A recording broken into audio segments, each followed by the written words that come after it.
Hakuna njia nyingine yoyote inaweza kutuwezesha kufika mbinguni mpendwa. Ni Yesu Kristo tu.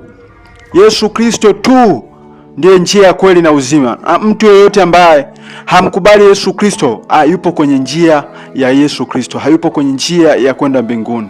Kuna njia mbili tu. Kuna njia mbili tu duniani.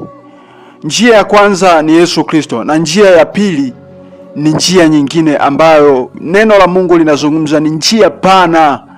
Haijalishi upo kwenye dini, lakini kama uamini Yesu Kristo upo kwenye njia pana, kwa sababu kuna njia nyembamba inayomwongoza mtu kwenda uzimani, na kuna njia pana ambayo inamwongoza mtu kwenda upotevuni milele. Hii njia pana wengi sana wanaipita bila kujua. Unaweza ukawa upo kwenye dini, unaweza ukawa upo kwenye imani fulani, unaweza ukasema wewe ni Mkristo, unaweza ukasema wewe ni Muislamu, unaweza ukasema wewe ni dhehebu gani, lakini kama haupo katika Yesu Kristo, kama haumwamini Yesu Kristo, kama hauishi katika njia za kumpendeza Mungu, upo kwenye njia nyingine na hauwezi kwenda katika ufalme wa Mungu. Ndugu yangu, Mungu anakupenda sana, hapendi upotee. Ni heri ukamchagua Yesu Kristo, kwa sababu bila yeye hautaweza kuingia kamwe katika ufalme wake wa milele, katika ufalme wa Mungu. Watu wengi sana wanasema mimi ninasali, lakini hawajui kwamba njia hii ambayo ni Yesu Kristo sio tu kutaja jina la Yesu Kristo peke yake. Neno la Mungu limesema kwamba si kila atajaye jina langu atakayeurithi ufalme wa Mungu. Si kila mtu aniambiaye Bwana Bwana ndiye atakayeurithi ufalme wa Mungu. Hapana. Nataka nikwambie ni kwamba unaweza kujiita kwa jina la Kristo, ukasema wewe ni Mkristo, lakini kama hufuati kanuni za Kristo, umeshatoka kwenye njia, ndugu yangu. Kwa hiyo Mungu anapenda ufuate njia yake. Njia ya Yesu Kristo anataka tuwe watakatifu. Anataka tuwe watakatifu katika roho na mwili. Ndugu yangu, Mungu anataka uwe mtakatifu katika roho, lakini pia katika mwili. Na ndiyo maana akasema, itoeni miili yenu iwe dhabihu takatifu ya kumpendeza Mungu.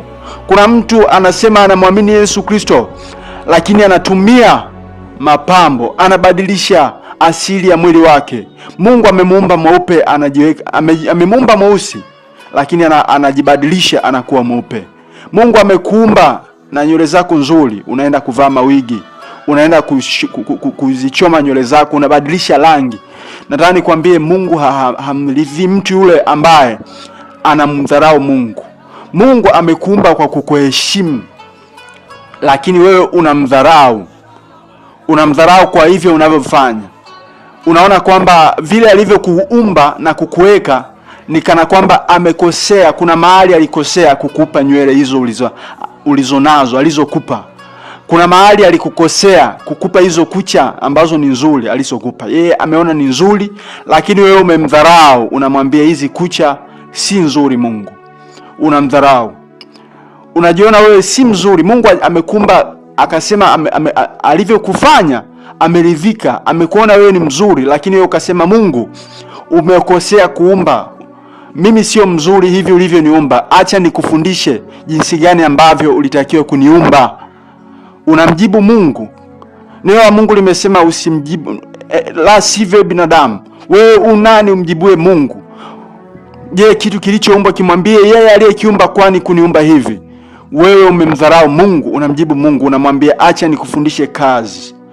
Unaenda unabadilisha kucha zako, unabadilisha nywele zako, unabadilisha kope zako, unabadilisha midomo yako, unaenda unafanya upasuaji hata wa sura, unaongeza vitu katika sura yako, unaenda kufanya hata upasuaji kwa ajili ya maumbile yako ya kimwili.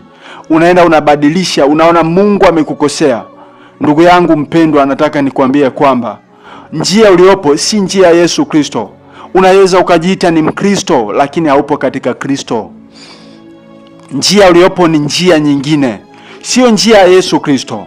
Sasa Yesu Kristo anakuita, anataka utubu dhambi leo, kwa sababu wakati ulionao unaweza ukawa ni mchache sana. Neno la Mungu nasema kwamba ipo njia moja ambao wapitao hawatapotea, wajapokuwa wajinga hawatapotea. Nayo inaitwa njia ya utakatifu. Mpendwa, nataka nikwambie kwamba njia ya utakatifu ni njia ambayo watu wengine wakikuona wanaweza akafikiri wewe ni mjinga, lakini Mungu anakuona wewe ni mwenye akili. Sasa ni chaguo lako. Je, unataka nani akuone wewe ni wa thamani? Unataka Mungu akudharau, wanadamu akuheshimu, au unataka wanadamu akuheshimu, Mungu akudharau? Mungu anasema hivi, wanaoniheshimu nitawaheshimu, wanaonidharau kwangu watahesabika kuwa si kitu. Kwa hiyo ndugu yangu mpendwa, usikubali kudharauliwa na Mungu. Wanadamu wajapo kuheshimu, kuna siku watakufa, na wenyewe pia kuna siku wataenda kwenye hukumu, na wala hawatakutetea kwa ajili ya vile walivyokuheshimu. Ni heri Mungu akuheshimu. Yeye ndiye Mungu mkuu, yeye ndiye niko ambaye niko. Yeye ni Mungu ambaye alikuwepo milele iliyopita, alikuwepo milele iliyopita, yupo sasa na atazidi kuwepo. Yeye ndiye ambaye ndiye tangu milele iliyopita na milele ijayo. Ni Mungu yule ule, hana mwanzo wala mwisho. Yeye ndiye mwanzo na mwisho. Huyo akikuheshimu, utakuwa ni wa thamani sana kuliko wanadamu wakakuheshimu alafu Mungu akudharau. Ni heri ukachagua njia hii ambayo ni Yesu Kristo. Anakuita mpendwa, anasema njoo, tubu sasa. Yule nimpendaye na mkemea na kumrudi, basi uwe na bidii ukatubu. Hivyo mpendwa, Yesu Kristo anataka utubu dhambi, umheshimu, naam, uwe mtakatifu kwa mavazi yako. Na ndio maana akasema mvae kwa kujistiri. Wanawake wajipambe kwa mavazi ya kujistiri, lakini wewe kwa kumdharau unasema hapana, wacha nivae vimini ili watu wanione, wanitamani. Wacha nivae vibaya ili nionyeshe dharau mbele zako Mungu. Haujui kama unamdharau Mungu. Nataka nikwambie, njia ulioko si njia ya Yesu Kristo. Upo katika njia nyingine ambayo ni njia ya kukupeleka katika mauti ya milele. Geuka mpendwa, geuka haraka kabla hujachelewa, kwa maana Yesu Kristo yu karibu kurudi, na wote wasiomtii watachomwa moto. Wote ambao hawapo katika njia yake wapo katika njia ya Ibilisi, na sehemu ya Ibilisi ni motoni. Kwa hiyo na wewe utaenda motoni kama Ibilisi atakavyoenda. Mpendwa, Yesu Kristo anakupenda, anakuita kupitia ujumbe huu.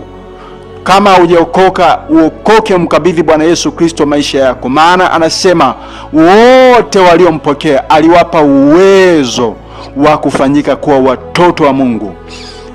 Baba anakupenda, Baba anakuita. Yesu anakupenda.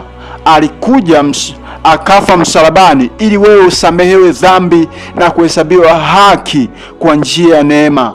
Dini haitakuokoa, wala dhehebu wala kanisa lako halitakuokoa, ila Yesu Kristo, yeye ndiye ambaye ni mwokozi kwa maisha ya wanadamu. Tubu kabla haujachelewa. Katika jina la Yesu Kristo, Mungu akuguse, Mungu akubariki, na neno hili liwe ni nyundo katika maisha yako.